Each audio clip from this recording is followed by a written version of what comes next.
Well, hello everyone, and good evening, and thank you for being here with us tonight. I'm just gonna say a few words, and then I'll give it right back to the people we're here to see. Anyway, my name is Gerard Silva, and I work for Fleisher Memorial. And I really, am grateful that you're here with us tonight for the last event of the Day of the Dead um, celebrations. With me tonight, I have José Ortiz-Pagán, who is the lead artist this year, as well as Selina Morales, and they will introduce themselves in a second. So tonight we're going to discuss the concept for this year's Day of the Dead celebrations, from José's creation, a ceremonial dress named El Vínculo, to his vision. We will address this wonderful experience, including the challenges this year presented. We will also review the highlights of the procession, which was simply spectacular. And Selina, I'm just gonna give it right to you. Okay. Hi, everybody, and welcome. So glad that you can join us tonight, and thank you to Fleisher for hosting the event. I want to say, firstly, congratulations to José for the beautiful work of art that you've created. And I'm very excited to talk with you tonight in a really casual, just friendly way about your vision and your experience walking around our city last Saturday in this amazing ceremonial costume that you've created that brought music and prayer and our ancestors right into the streets in Philly. Before we get started in the conversation, I just want to say that today in our conversation about ancestors and spirits, it's really critical that we recognize the people who first occupied the land we now call home. All respect and honor and love to the Lenape people whose land and lifeways were destroyed by colonizers to create the city of Philadelphia. I also want to recognize the Taino people, our shared ancestors, myself and José, from the island of Puerto Rico, for whom you and I, José, have both inherited a deep love and respect for the environment, the power of plants to heal, and a firm commitment to our past, to spiritual knowledge, and of course, to our future. My name is Selina Morales, and I consider myself a folk life strategist. I'm trained as a folklorist to pay attention to the community traditions that make meaning in our lives. And committed to social justice, I see a link between the strategies of how we organize love and art and everyday relationships and how we organize for social justice. And I try to work at that juncture. José, will you introduce yourself? Of course. And thank you so much, Selina, for being here. And thank you, Gerard and Fleisher, for inviting me to be the lead artist. And of course, as well, I want to thank the entire Calaca Flaca community.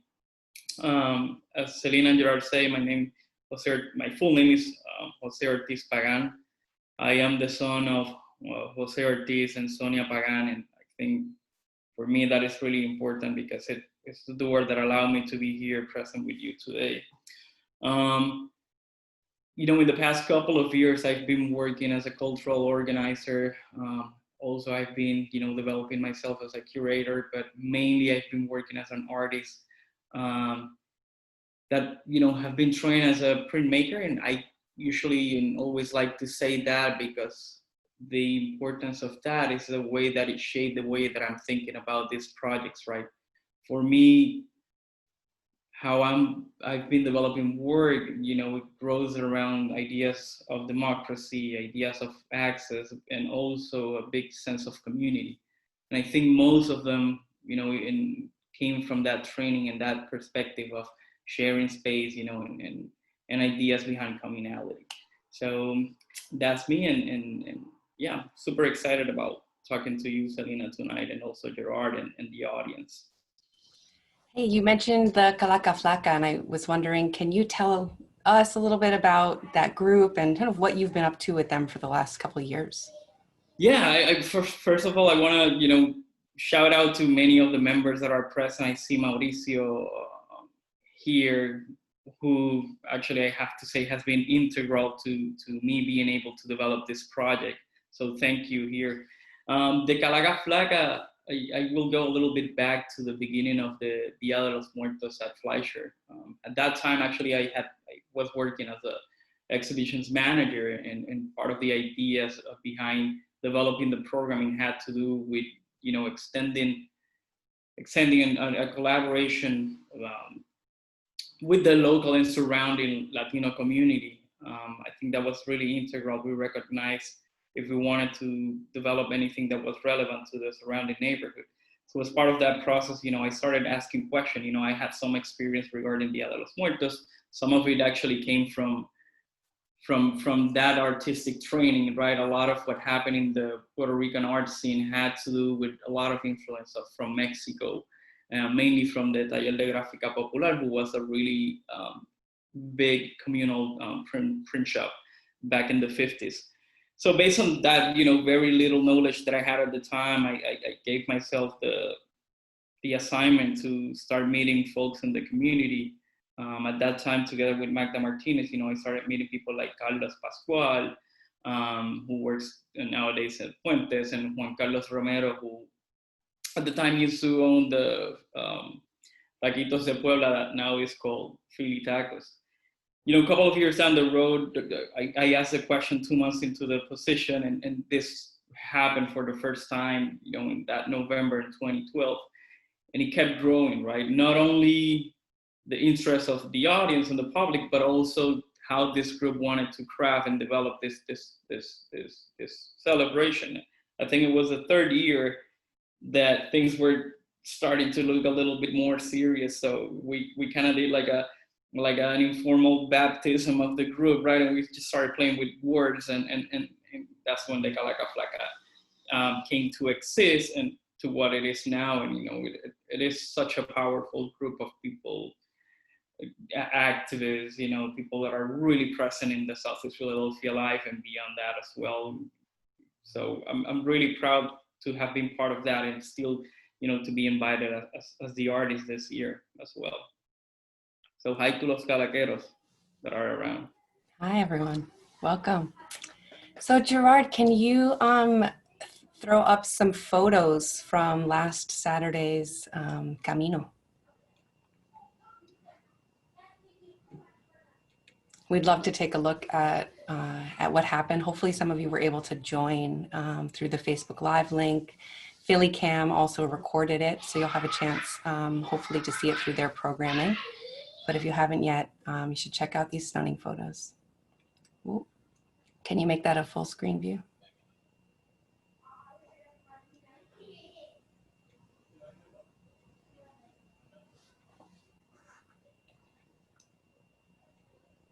Maybe if you zoom a little bit.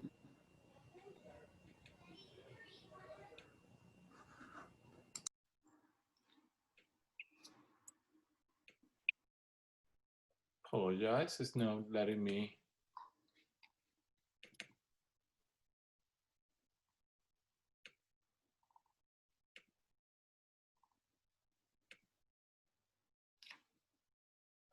No, still small. I think I was able to zoom them a little bit. I can share them too. See if you can share them then. Perfect.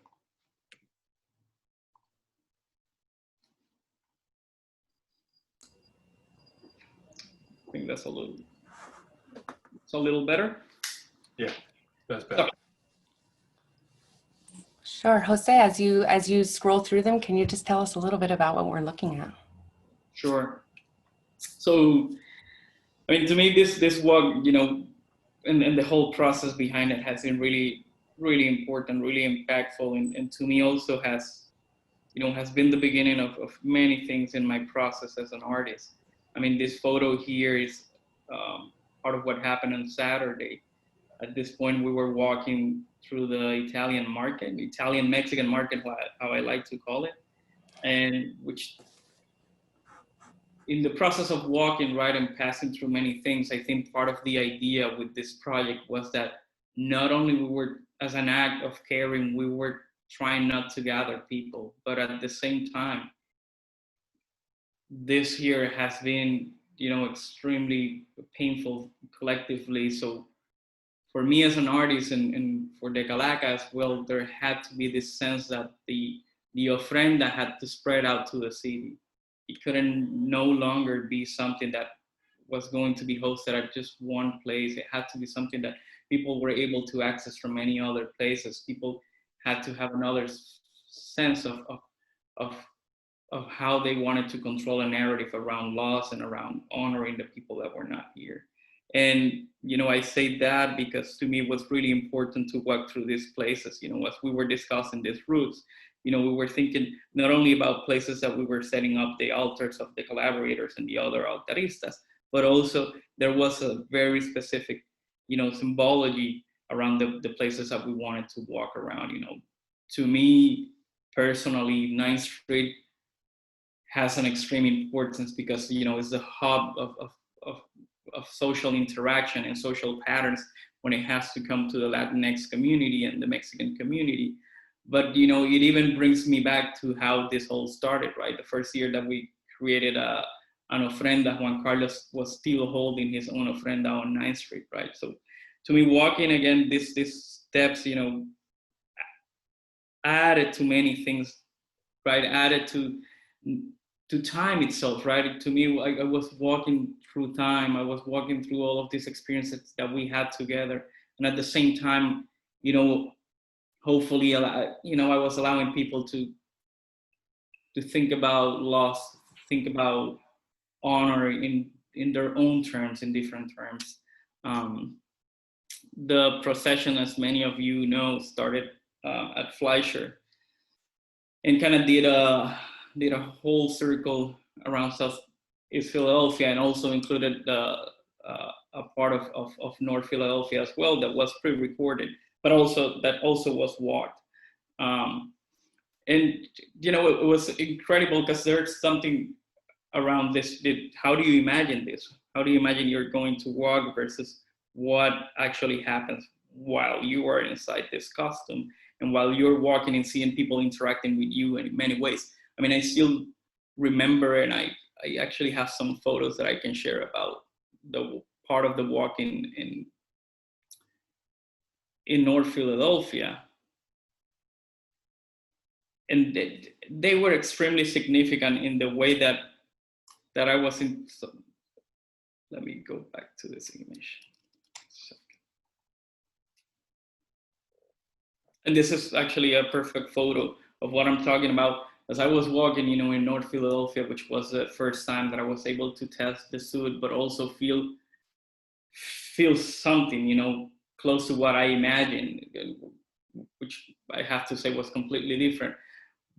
But that interaction with people and the way they were, you know, looking at the suit, looking at the procession, looking at the walk, you know, kind of returns some amazing energy. It returns some amazing way of even thinking about it. Because at the same time I'm walking, but I'm separated from people, right? It's not about me as a person. It's about this structure. It's about this suit. It's about this, you know, ceremony, which is what I consider it. In, you know, one of the things that was really particular, for instance, at some point somebody asked, and I couldn't see the person. It's like, how long has that person been inside that suit? Oh, wow.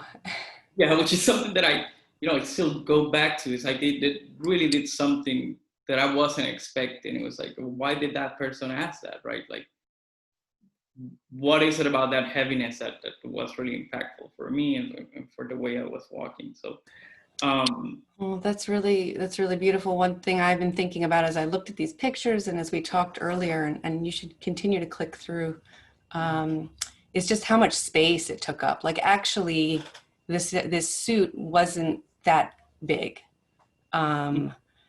But looking particularly at it kind of stuffed into the 9th Street corridor, it really felt like it took up a lot of space. And the way that you talk about it as kind of a place for mourning, a place for public recognition of very private experiences this past year, it really, I love how it took up space. And I thought that was a beautiful part.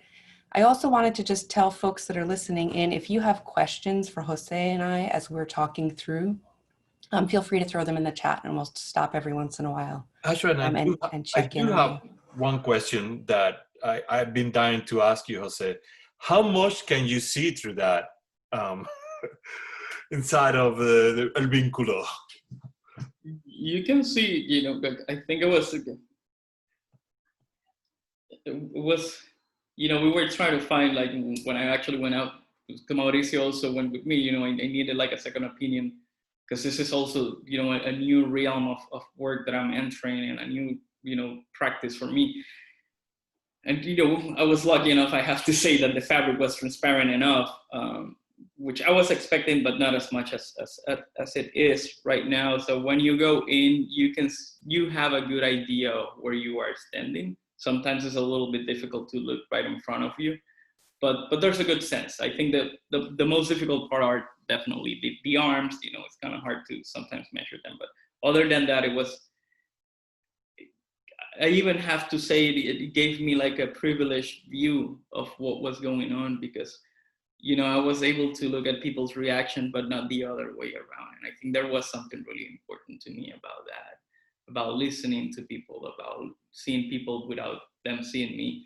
And that even, I have to say, that cutting communication, that barrier allows me to have a very different process that I think has to talk about, a deep level of introspection in the way I can walk and move in this suit.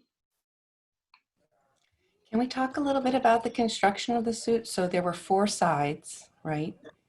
Each of which had kind of a little nook that was an altar of its own. Yeah. And I will show some of them. Thank you.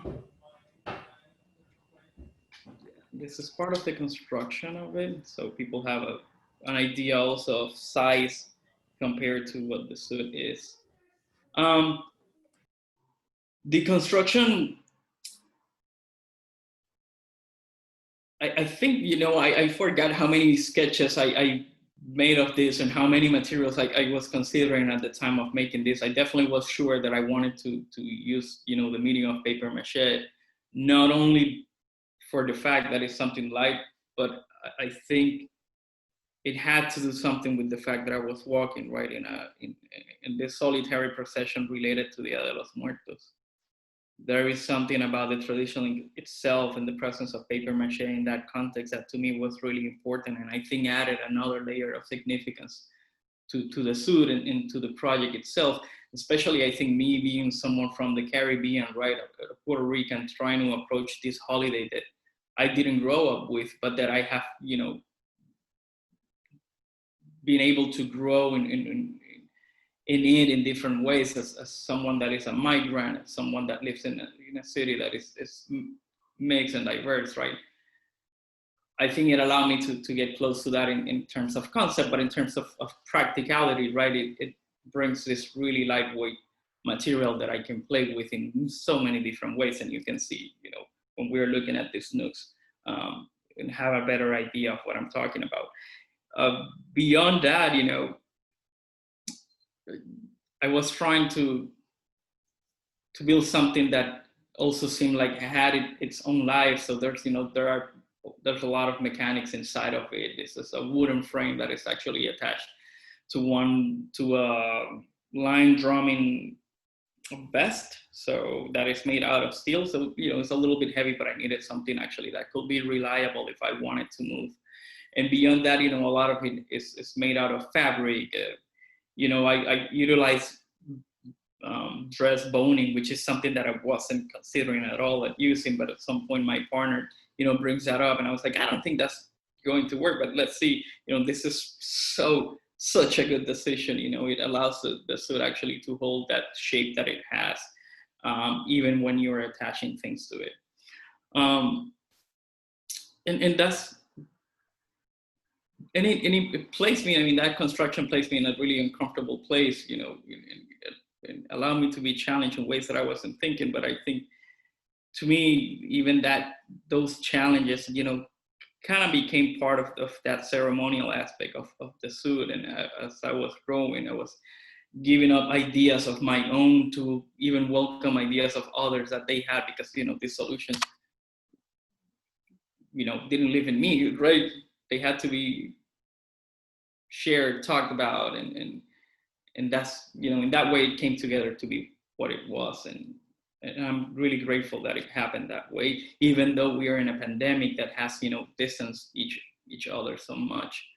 But these are the nooks that Selina, you were talking about, and each of them also were really important and were integral to the work and how I imagine it even since the beginning, as well. Jose, I think it's important to talk about each one of them because not everyone, So this is, I'm going to start with the first one. And this is the first one that I imagined when I was working. To me, the fact that I divided the suit in 4 parts all over, right, from top to bottom, was really important. Like Selina said, we come from a deep and strong indigenous roots and procedents in the Caribbean that we hold in a really important place as the original people that were living in that land. I think the traditions of and I say that in the context of the 4 directions in which the suit is divided all across. Why this is important to me is because it doesn't only hold the structure around ways that we pray, around ways that we're thinking in terms of imagining, our past and our future. It also talks to me about, concepts of time, right? Even though I'm dividing this, 4 directions that had to do with, belief systems that I have really near myself. It allows me to talk about different things, about times in different planes, about time in different factors, right? I am not thinking about time in just this linear way. I think we grow up in the Caribbean and Latin America understanding time in many different aspects, right? In many different planes, and it's something that actually comes back and it's more circular than anything else. And the reason why I say that is because this image actually comes from a print that I made back in 2010 when I wasn't even living in Philadelphia or even considering it. And at the time, for some reason, I was working with Dia de los Muertos procession. I think going back to the fact that Mexican traditions and aesthetics impacted art making in Puerto Rico. When I made this, I think it was one of the first pieces that I made when I came out of college. So to me, it had a lot of significance, but I wasn't sure why and what it meant for me at the time. I did know, that it was this child running in the street with this Dia de los Muertos gas mask, and behind it, a whole procession of people with masks. Little, that I know at the time that 10 years later, I was going to actually be working in a procession in which everyone was going to be masked. So for me, this image is not only about that concept of time and being able to somehow and mysteriously looking at the future, but also at the same time, I'm thinking about the future. I'm also, thinking about children, thinking about what has happened in the last 4 years, with this administration, and the fact that, the icon of the child had been mistreated, even though we rely on them for our future to actually happen and to come to fruition. So, and it was looking, it wasn't what I consider to be the front of the suit. So to me, it's really important that this image was projecting to that. It was projecting to that path that I'm walking, to that path that I don't know what is going to hold, right? I mean, there were so many things about the suit and the walk that I wasn't certain about that I think to some extent it made that beautiful correlation with the image and what was happening as I was walking. I'm gonna jump to the next one because this actually was the second one. And I try to be really respectful. This is I was talking to a friend that came to visit often, as the suit was developing, as the vínculo was growing and becoming what it became, at some point he told me, like, this is heavy, it is a suit that is supposed to celebrate, but it's heavy, it's serious, it's not that celebratory, right? It comes from a very solemn place. It comes from a very different place that I think has a very different strength. And I say that because that there's a thin line that I was walking, right? Again, Dia de los Muertos not being an event that a tradition that I grew up with, being someone from the Caribbean that holds certain privilege when it comes to many things, right? So I had to walk in respect. I will say the second nook, had to do with my relationship, right, and how I am growing in solidarity with the Black Lives Matter movement, right. I question myself, like I don't want to take the space that I don't need to take. This space has to be safe for people that are living this in with their own skin, literally, right, in their own experience. So I had to be really careful in how I crafted this, and to me, the icon of the panther, holds so much significance. Of course, I was thinking about Black Panther Party. I cannot put aside the fact that Chad Smith, the actor from Black Panther, passed away. But to me, right, this icon of an animal that it only exists when it's born, right? The panther can be a lynx, can be a leopard, can be a cheetah, as long as it is born with a high level of melanin. Therefore, it's a black cat. And to me, that the fact that it can be born in any place around the planet has such a power, significance, behind the skull. So I decided, to come up with this nook and as a way to honor the lives of Black people that, have been going through so much, and that still, in 2020 have to face such, have to face police brutality, systematic racism. So to me, it's a way to honor their lives and honor their deaths as well. Oh, that's beautiful, Jose. I like also the use of the mirrors there. Yeah. And we're just thinking about, reflecting off the people and the city that you're walking through, and how the whole costume was covered in mirrors, but particularly to use it in this nook, I think is really like it's both a metaphor and an extremely immediate way of connecting oneself, one's own personal experience to that of those that you're memorializing in the nook. Yeah, and it's actually the only nook that I'm using mirrors, and I agree with you. It was a way of definitely expanding that, right? Like that mirror and that sense of eternity, right? To me, was really important. To even though I'm talking about death, I'm also talking about the future as well, and that was extremely important to me.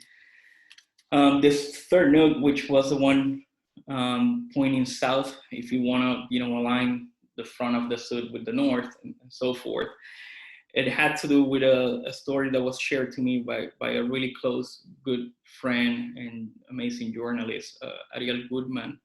And at the time, we were talking.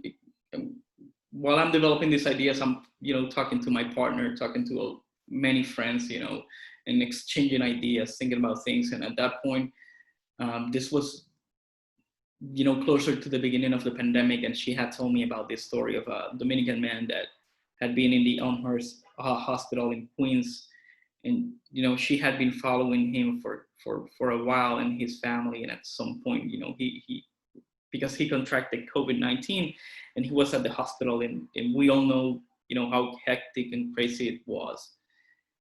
This man couldn't even have the opportunity to be assigned to a bed, and at some points, while he had an oxygen mask, he had to share it with other patients. So basically, it was removed from him. At some point, during the morning around 2 a.m., I believe he just walks home and passed away. And it was extremely sad, to hear something like that. And at the same time, I saw that walk as a walk of dignity too, which is something that I think was denied, I think a lot of it, why this nuke is so important to me, is because I think a lot of it comes from that feeling of even being denied that step of just, you know, passing away, or of being able to honor that, to honor something as basic as death, right? It's the only thing that we have for sure, right? So to me, this, you know, I can say that this is one of those things that, like that stone on which the suit is built. So to me, this notion of the solitary patient then came across, and you know, that's why I came to this image. I'll say it feels a little bit awkward to compliment you on this one, but I do want to point out that you really did capture that lack of dignity with such precision, from the way that you created the chair, you know, with the pieces missing. And folks can't see it now, but when you turn the light on, you really do immediately experience the kind of sick glow of the sickness, right?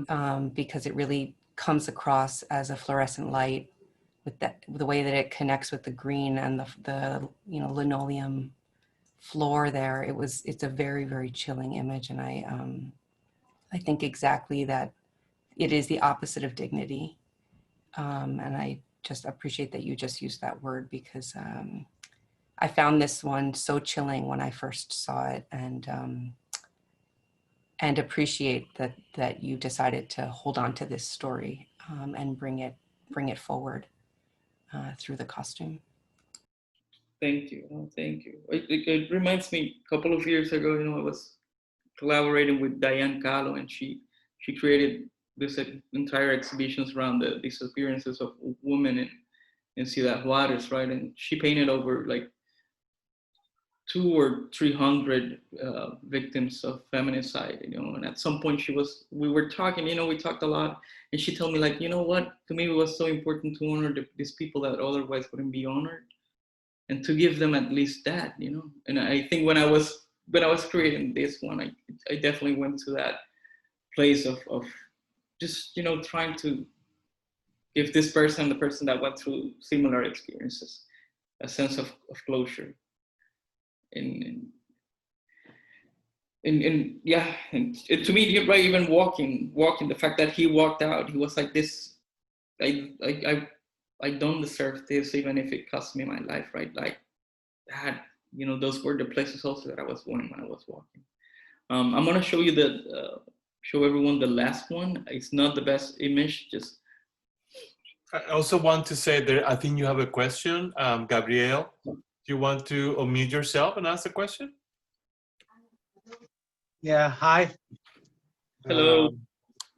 I'm in Mexico City right in this moment. No, wow. And Mauricio invited me to this. Qué bien. Welcome. Bienvenido. Yeah. Gracias. Well, I see that you combine a lot of Mexican popular elements in this work, some from Dia de Muertos traditions and some from other. And also you have introduced some contemporary elements. Did you believe that you have contributed to the popular aesthetics imaginary with this piece? Was that your intention? Yeah. I mean, definitely. And if I am correct, you're saying that if I was aware that I was including these elements in the piece.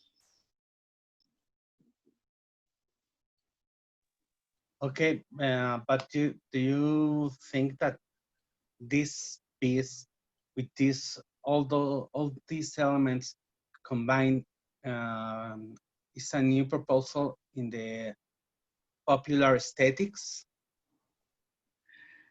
That's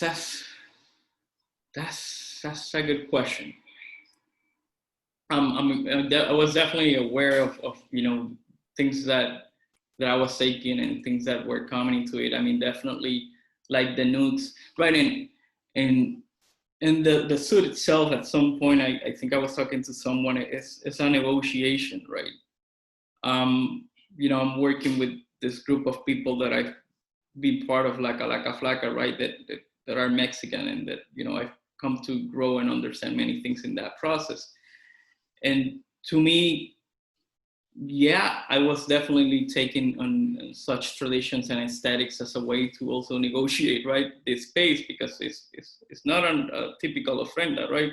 And I'm coming also as a Puerto Rican, so to me, part of it is like I'm honoring those traditions, right? Like the nooks, definitely, that, you know, that aesthetic of the flowers surrounding each nook, it is, you know, completely. At the same time, I'm also, you know, placing where I come from, right? Like placing that, you know, traditions from carnavales in Puerto Rico, right? The complexity of my own belief systems, right? That, you know, develop and grow around syncretism, right? It's not, I don't only come from a place of being Catholic, I also come from a place of maybe believing in things like spiritism, or also believing in indigenous systems. So, you know, to me, what I was hoping is that all of those could come together as an action of reconciliation. You know, in the last version, and I will show. But Jose, that's a very interesting question, because I think that maybe what he's trying to get at is like, even using the color black in the costume, were you influenced by the mood the world is in, right? Or was, maybe, at this point? I mean, Definitely, yeah. And I remember when I first was talking to Cesar Vivero, so the first time he saw it, he was like, the suit is black. And he was like, yeah, the suit had to be black. The suit had to be yellow.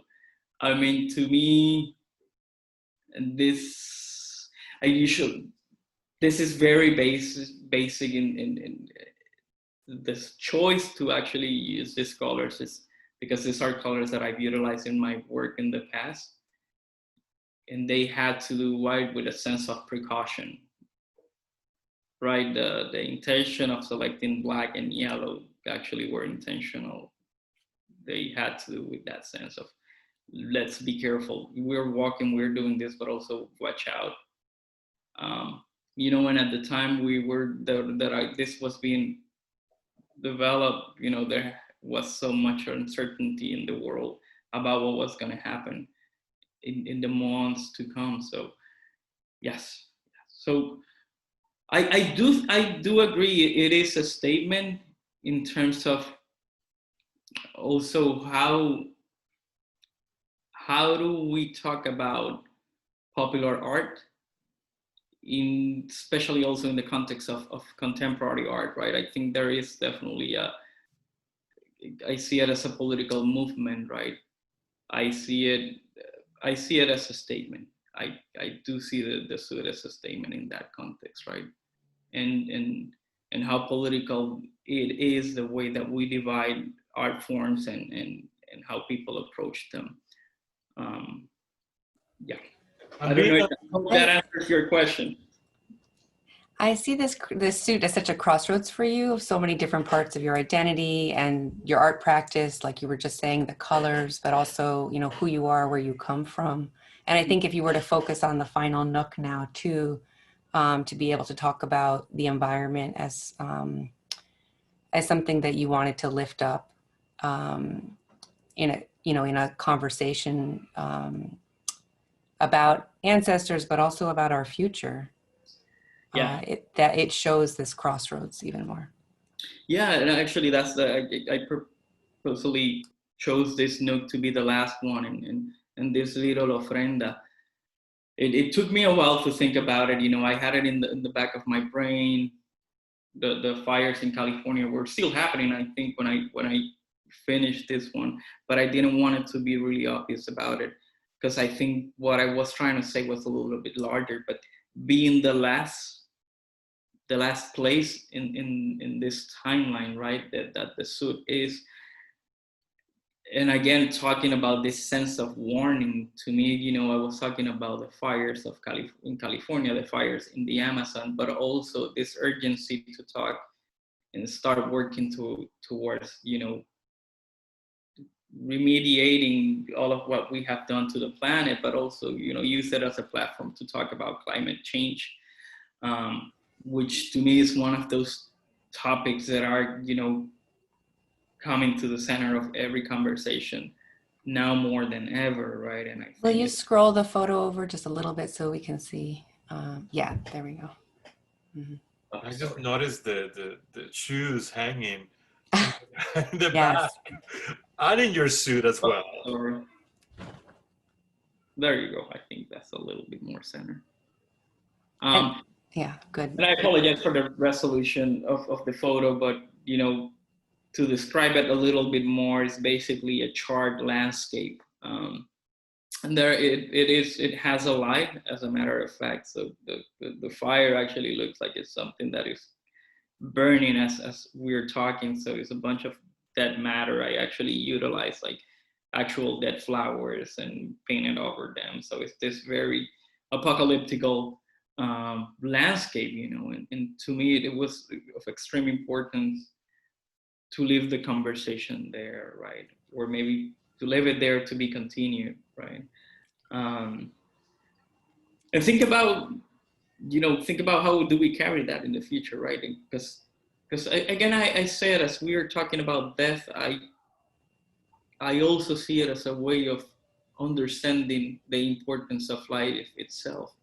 And I say it because, you know, when we were talking about other planes of reality, and when we were talking about how we approach our belief systems, I think sometimes we focus too much on what comes after, right? And what exists in another place. And sometimes we separate ourselves a little bit from the importance of life right now, right? Of that presence, of that time that we are part of in that presence. So to me, it was really, really important to end those ofrendas in that conversation. We have just a couple questions in the chat that I thought we'd bounce over to. The first one is just, where can folks see this at any point? Is it on display at Fleisher? So we are moving it this week. I believe that by Friday it should be, we're trying to move it tomorrow, if not Thursday or Friday, but definitely by Friday it's going to be at Fleisher, and people are going to be able to look at it by appointments, I believe. Gerard, correct me if I'm wrong. That's correct. It will be by appointment, yeah, during the week, Monday to Friday. And another question from Linda is about people's reactions as you were walking down the street.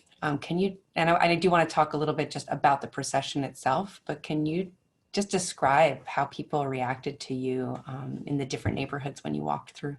And also you should talk about the energy, how the energy changed that morning so much because of some news we got.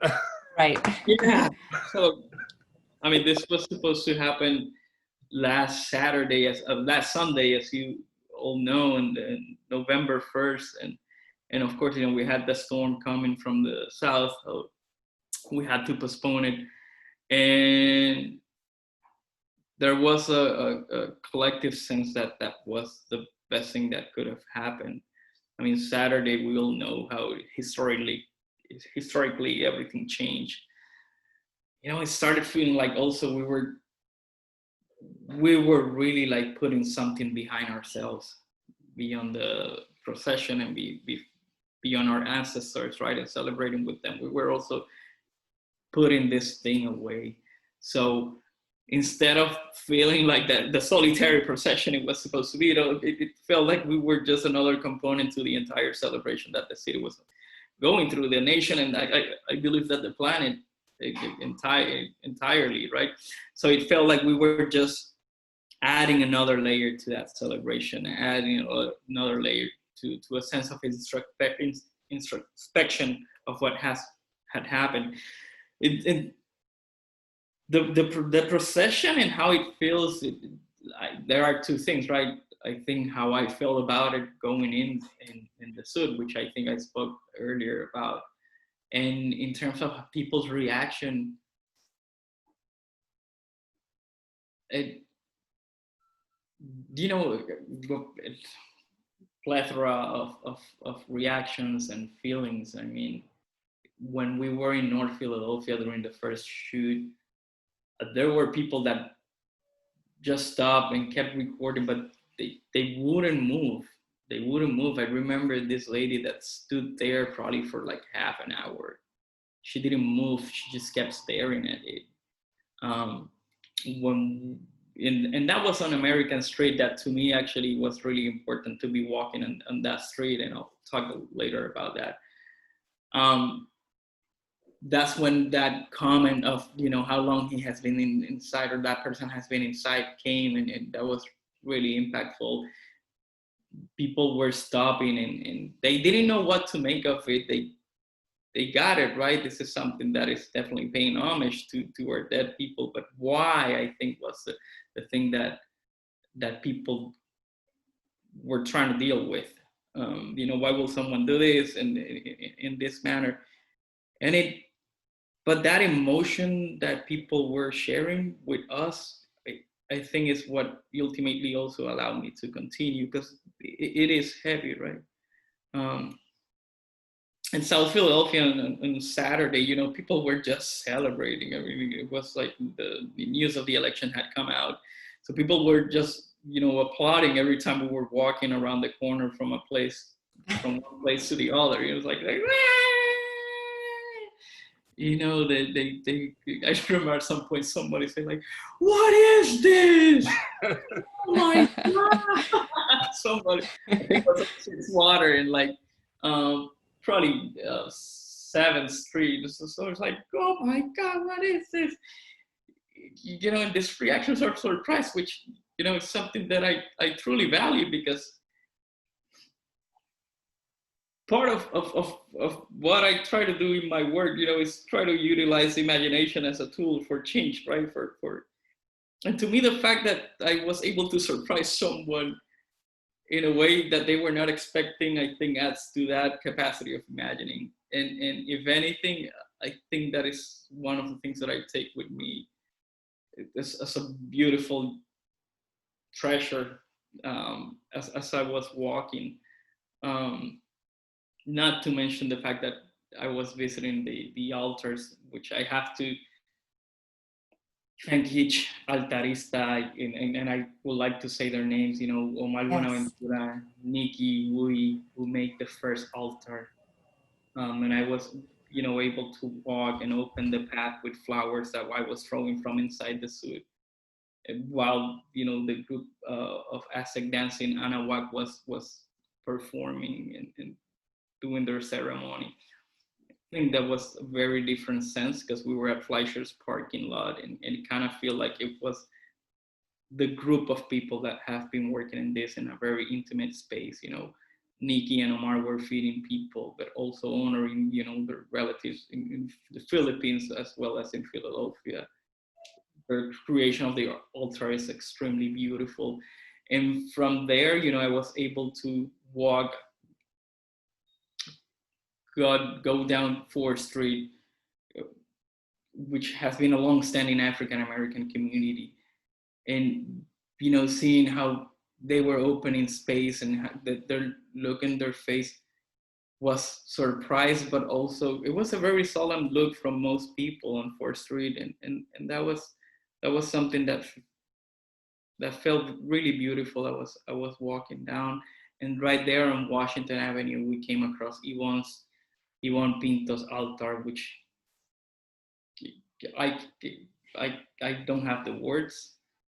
She did this in collaboration with Juntos, and there was a whole group of community members waiting for us to get there, waiting for the Calacleta, waiting for the Aztec dancers. Shout out to the Philadelphia Police Department that gave us a fine. I have to say, and it was extremely beautiful just to see children, just to see families, just to see Yvonne as she was receiving the vinculo, you know, when she started crying. That I cannot describe how, you know, the amount of power that, you know, I was able to gather from her, from everyone there, and from, you know, Erika from Juntos as well, and all these people that I wasn't even expecting for them to be there, waiting for the procession to get there. We were able to record Cesar's visit earlier in the week. That was extremely beautiful as well. You know, Cesar and I have been developing a really beautiful relationship along the last couple of years. You know, I did 2 ofrendas with him when I was at Fleisher, and also last year I have to thank Selina because she was one of the minds behind the ofrenda project, which I did with Cesar and developed. You know, it took us to a very special place in terms of friendship, and with me inviting these people, right, it felt like they were not only offering this to the city but also protecting us in a meaningful way. The last altar that I visited was on Broad Street, so, you know, I was able to dance with the suit in the middle of Broad Street, and that you know, gave people and gave me, I think, that deeper sense of being able to celebrate with the city, to pay honor to the people that passed away with the city, not in a place, not in a single place. And right there, you know, Priscilla Bell was, you know, she built this Taino, Arawak, and Caribbean altar, which to me was one of the most beautiful places in ways to close. Also, it was in collaboration with Brandywine Workshop. And, you know, that is a institution that has been there for a long time, working with so many different communities in the context of printmaking, which is what I train, right? And I just realized this as I'm talking to you, right, in this whole communal aspect and how I started talking about this. I think it all made so much sense in one single place. So I want to thank them. Yeah.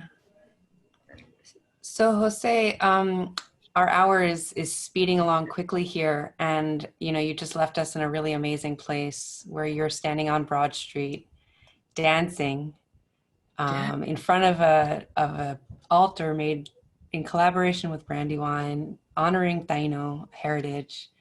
Simultaneously, the whole city seems to be dancing. You know, downtown and in all the far edges of the city, celebrating this major change that we hope will come about for us. Somebody put a question in the chat, which I think is a nice question to actually end on. What's happening in the head?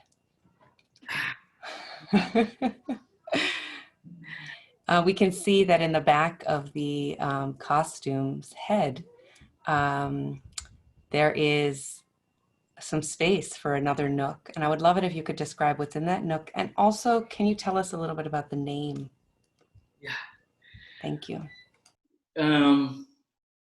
It is not, the head is really high, it's really hard to see, and that was intentionally, right? I mean, all the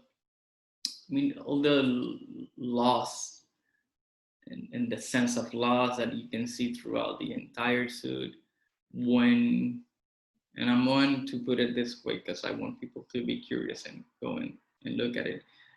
But to me, this whole action, this whole performance has to look at the future in a beautiful way. So inside the head, there is this idyllic paradise. So there's a waterfall with this flowers of bird of paradise, and there is a pond, basically a forest with a starry sky. So it has lights, and when you turn them on, the entire interior of the head actually comes up as like this galaxy and starry nights, and some of it is actually based on actual galaxies, so they are aligned. And to me, it was this way of opening the door to that place that we can imagine as a better place. At the same time, it's a place of mystery, right? You cannot see it. You might have to go up on a ladder if you want to see it really well. It kind of exists for me, right?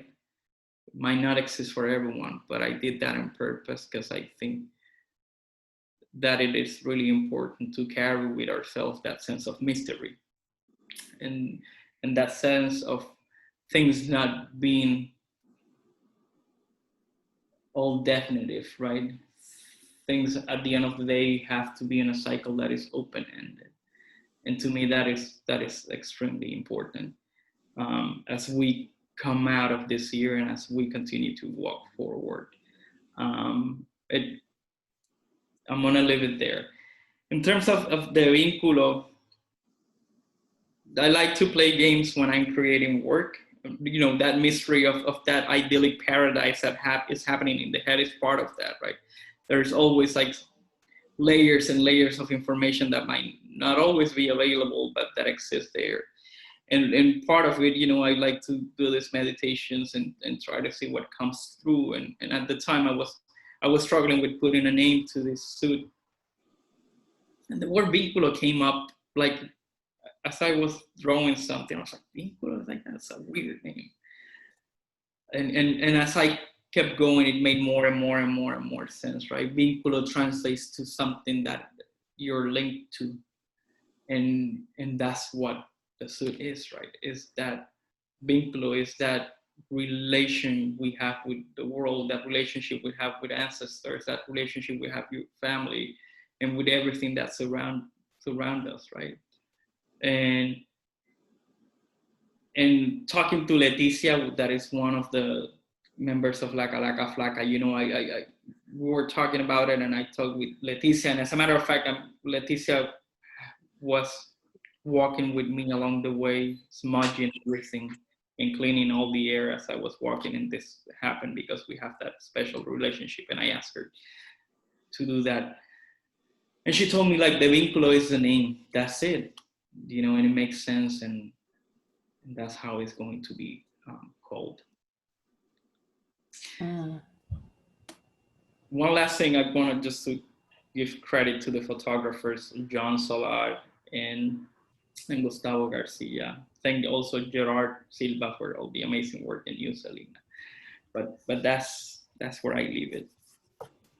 Thank you, Jose. It's really just been so beautiful to hear you talk about this amazing vision that you've had, and really put into our city at such an important time of transition.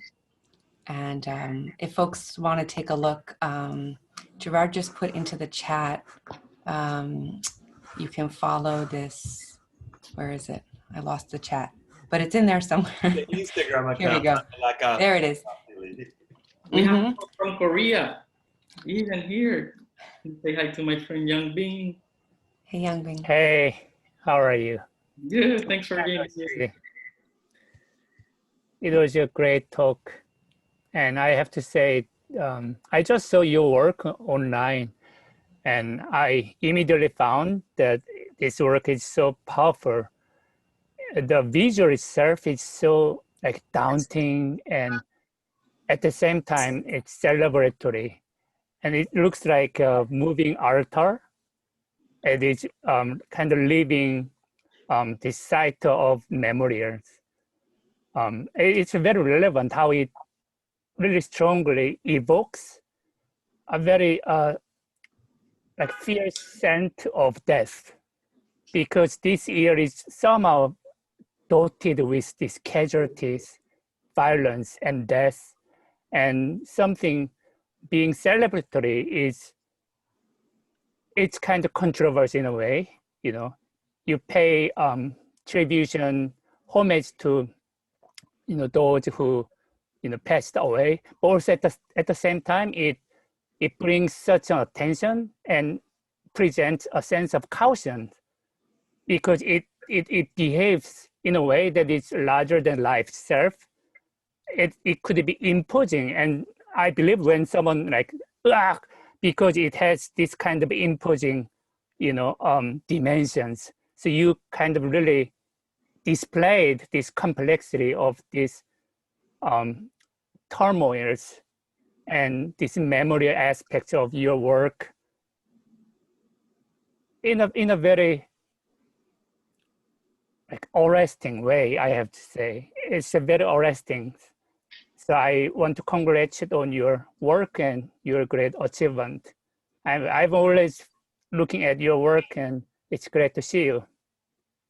Thank you, thank you, thank you, and thank you everyone for joining us and from many places and in many countries. So I truly appreciate that and take that with me. And thank you, Selina. Thank you, Gerard. Thank you. I saw a couple of names from the Calaca, Carlos, Tamara, Lina, all the people that helped and allowed this to happen. Thank you so much. And I want to say exactly the same thing. Thank you to everyone, Selina. That was terrific. Jose, as always, mi hermano. And yeah, please. Everything should be on view this weekend, hopefully, depending on the rain, really. That's what it all depends on. And you can see a vinculo. You can also see an altar by Bahé 215. So make an appointment with Fleisher, and you can always direct message me, send me an email so I can give you more details. Everyone, thank you. Have a great night. Good night, everyone.